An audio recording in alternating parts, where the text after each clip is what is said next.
Hi friends, Wednesday afternoon டிஃப்ரெண்ட்டாக ரசம் வைக்கலாம் அப்படின்னு சொல்லிட்டு பச்சை புளி ரசம் வந்து ட்ரை பண்ணியிருந்தேன். புளியை நல்லா தண்ணியில் கரைச்சிட்டு வடிகட்டிட்டேன். அதுக்கப்புறம் ஒரு தக்காளியை கட் பண்ணி ஆட் பண்ணி நல்லா மசிச்சு விட்டாச்சு. தேவையான அளவு உப்பு சேர்த்திட்டு ஒரு 5-6 சின்ன வெங்காயத்தை நல்லா மசிச்சு அதில் ஆட் பண்ணிக்கணும்.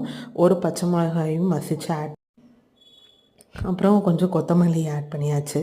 அதுக்கப்புறம் ஏதோ மிஸ் ஆகுதே அப்படின்னு சொல்லிட்டு சீரகமும் மிளகும் தட்டி போட்டு ஆட் பண்ணிக்கிட்டேன். தேவையான அளவு தண்ணி ஊற்றி டைல்யூட் பண்ணிவிட்டு அப்படியே வச்சு சாப்பிட்டு பார்த்தோம்.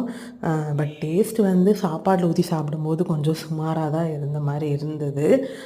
தனியாக குடிக்கிறதுக்கு பட் நல்லா இருந்தது. ஸோ நல்லா ஜீரணமாகிற ஒரு ரசம் தான். ட்ரை பண்ணி பார்க்கலாம். Thank you so much for watching. For more videos like this, subscribe our channel.